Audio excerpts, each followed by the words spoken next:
تو دنیا کے اندر کئی سارے اور بھی بادشاہ ہیں اور بھی لوگوں کو اختیار حاصل ہے، لیکن کل قیامت کا دن ایسا دن ہوگا جہاں ساری بادشاہت، سارے لوگ ختم ہو جائیں گے اور صرف ایک اللہ کی بادشاہت ہوگی۔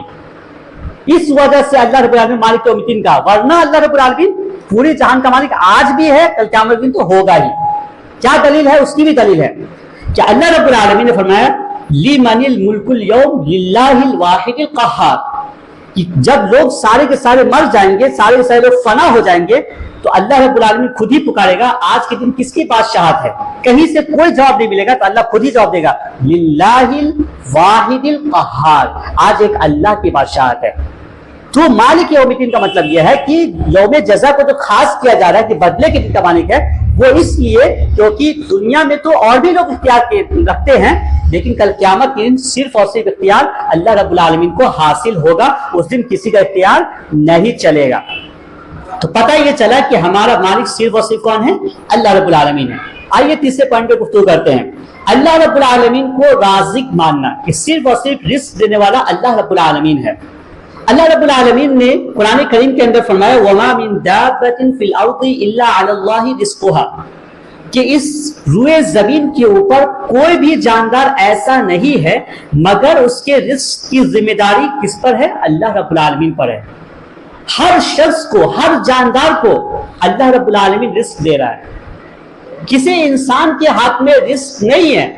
یہی وجہ ہے کہ اگر انسان کے ہاتھ میں رزق ہوتا تو وہ سارے کا سارا رزق اپنے لیے سمیٹ لیتا، کسی کو بھی زندہ نہیں چھوڑتا اور کسی کو رزق نہیں دیتا، لیکن رزق کا اختیار اللہ رب العالمین کو ہے۔ یہی وجہ ہے کہ سمندر کے اندر بہت بڑی بڑی مچھلیاں ہیں، بہت بڑے بڑے جانور ہیں، بہت بڑے بڑے جاندار ہیں، جن کو رزق کون دے رہا ہے؟ ان کو ایک دن کے اندر نہ جانے کتنے ٹن کھانے کی ضرورت پڑتی ہے، تو اللہ رب العالمین ہی ان کو رزق دے رہا ہے، ان کو کھلا رہا ہے۔